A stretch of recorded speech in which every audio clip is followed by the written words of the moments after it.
Hello, I am Rajendra Shinde, Associate Professor from Arts, Science and Commerce College, Ozarmi. We have already studied morphology. What is morphology? Morpheme, allomorph, types of morphemes, free morphemes, as well as types of bound morphemes. There are two major types of morphemes, free morphemes and bound morphemes. Now we will have to study now the subtypes of free morphemes, lexical and grammatical or functional morpheme.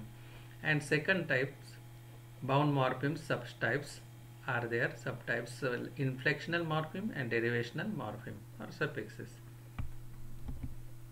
Here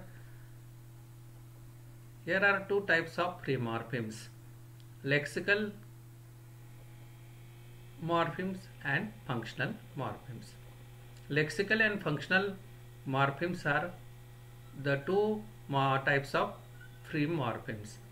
Lexical morphemes are the morphemes which carry the semantic content of the messages. Means meaning. Semantic content means meaning. The morphemes which have their own meaning, semantic content, they are known as lexical morpheme. The morphemes which convey meanings such as referring to individual entities. Entities means units in the word. Means in one word there are many entities or suffixes, prefixes, base word or stem word. Now nouns, adjectives, verbs, adverbs, these are the lexical morphemes. For example, nouns Ram, doctor, sparrow, these are known as semantic content or lexical morphemes. Describing qualities, the adjective describe the qualities of a noun. And that's why tall, beautiful, these are the adjectives. There are so many adjectives, they qualify the nouns. Now there are also verbs, they describe the actions, states and processes. Eat, read, enter, these verbs here describe the action. Eating, action, reading, entering, these are the actions expressed through the words or lexical morphemes. Then adverbs, they describe the manner in which actions are performed. Verb shows the actions performed, but adverbs here give the more information about the action in which manner they are performed. Now new lexical morphemes can always get added to the lexicon or vocabulary. It is known as vocabulary, lexicon of a language. Thus nouns, adjectives, adverbs are known to be open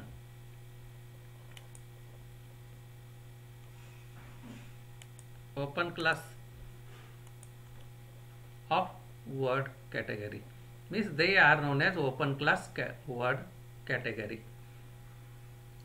Functional or grammatical morphemes, the morphemes which provide grammatical information or indicate the relationship between entities, means units in a sentence, and modify the meaning of a word but do not convey or add any meaning of their own in the word.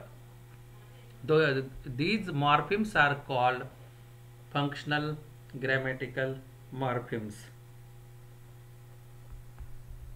Now examples: articles, demonstratives, pronouns, conjunctions, prepositions, these are called, you can say, grammatical or functional morphemes. Articles, a and the, these are the articles. Demonstratives, these, that, these, those, these are demonstratives. Pronouns, he, she, we, they, you, we, I, these are the pronouns. Then conjunctions, and, but, or, of, it, that, etc. The conjunctions are the words, they connect to words, phrases and clauses. Now prepositions, they are added, placed before the nouns.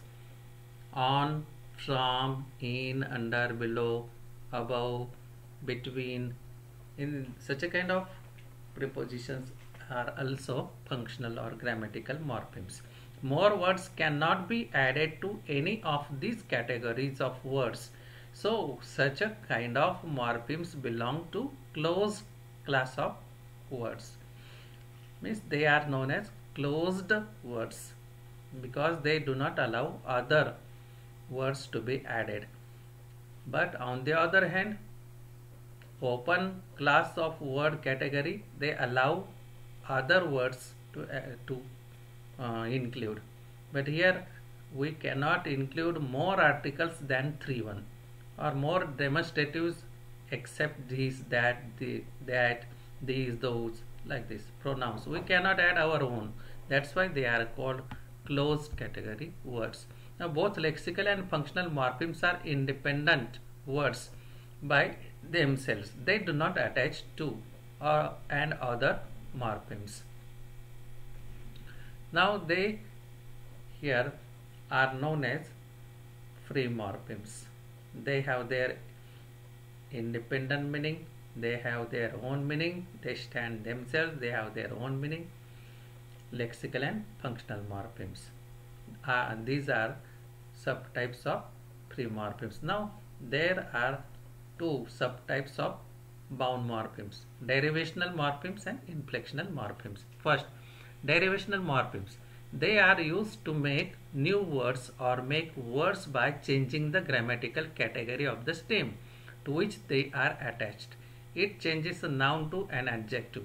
Now they change the grammatical category of the words or morphemes. That's why they are called derivational. They derive one category to another category. That's why they are known as derivational morphemes. Derivational or derivation. They derive from one category to another, change category of the stem. For example, they change, derivational morpheme change a noun to an adjective. For example, norm. Norm is noun, and if we will add al suffix, then normal, it will be adjective. Now an adjective normal will be changed to a verb by adding ijD to normal. Normal is, we have seen that it is an adjective, and when we add ijD to normal, it is normalized verb. In this way, derivational morphemes change the grammatical category, okay, functional category of the morpheme, another morpheme. Derivational morphemes can at times change the subclass of a stem within the same category. For example, duck. There are rare examples: duck, duckling. Okay, duckling is the small duck. The morpheme ling, ling, changes the meaning. Second type of bound morpheme is inflectional morphemes. The morphemes which provide grammatical information or have a grammatical function in the stem they are attached with are called inflectional morphemes. They are not used to make new words or to change the basic meaning of stem word or base word in any way. For example, river, rivers. Only plural marker s is added to river. Here category is not changed, only the singular is changed into plural. Meaning does not change, category cannot change. Morpheme does not change, the s morpheme does not change the basic meaning of the stem river. It only plays the grammatical function of plural making. Here it only PAYS, in spite of that spelling, PLAYS, plays the grammatical function of plural making. Means river is a stem word, s is added, then it becomes plural. River is singular, rivers is plural word. It only plays the grammatical function of plural making. It does not change the category at all. Inflectional morphemes do not change the grammatical category of word. It will never change a noun to an adjective when attached to it. Now, in this way we have seen all about the types of morphemes. Free morpheme, bound morpheme, there are two subtypes of each morpheme, major morpheme. Now borrowing. When words from one language are taken by another language, new words get added to another language and its vocabulary expands, increases. This process is known as borrowing. Means we borrow the words from another language. One language borrows the words, linguistic elements from one language to another language. It is known as borrowing. It is very common for languages to take words from other languages and make them a part of their own vocabulary as regular words. Even sounds, phonological rules, means rules of pronunciation, grammatical morphemes. We have seen articles, all free morphemes, bound morphemes, grammatical morphemes, syntactic patterns, means structure of the sentence, and semantic content. They are borrowed from other languages. The language from which words have been taken or borrowed, or the language which gives the words to the another language, is called donor language. The language which borrows words or receives the words from another language is called recipient language. Recipient means receives. The language which receives. That's why it is known as recipient language. Donor language means the language which give or donate the words to another language. That is known as donor language. And the words that are borrowed into a language are called loan words. Just like we borrow the loan from the bank, here the words are borrowed from the donor language. English is a global language. That's why English every year adds new words to its dictionary.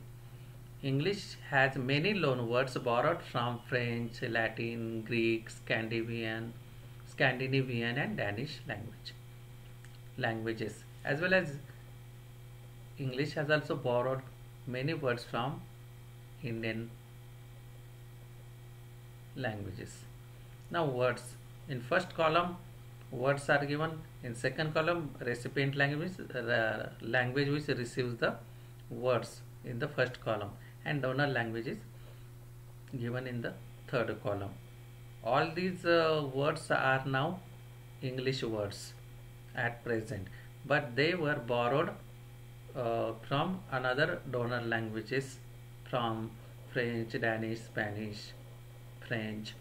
In this way, Latin, Greek, Scandinavian, Danish, in this way they are now the English words.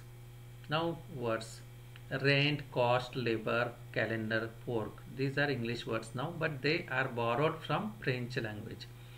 Pork, this word is borrowed from also from French language, but its original spelling was porc. In English it is changed pork. Sister, sky, thing, a. These are English words now, but they are borrowed from the donor language Danish. Tomato, it is the English word borrowed from donor language Spanish. Sugar, it is borrowed from Old French, cucre. Then juice, English word, it is borrowed from French language, donor language. Jus is its original spelling. Now we have studied morphology. What is morphology? Its aspects, elements, morpheme, allomorph, then types of morphemes, free morpheme, bound morpheme. There are two subtypes. In this way, morphology is the branch of linguistics and it studies the words. Thank you very much.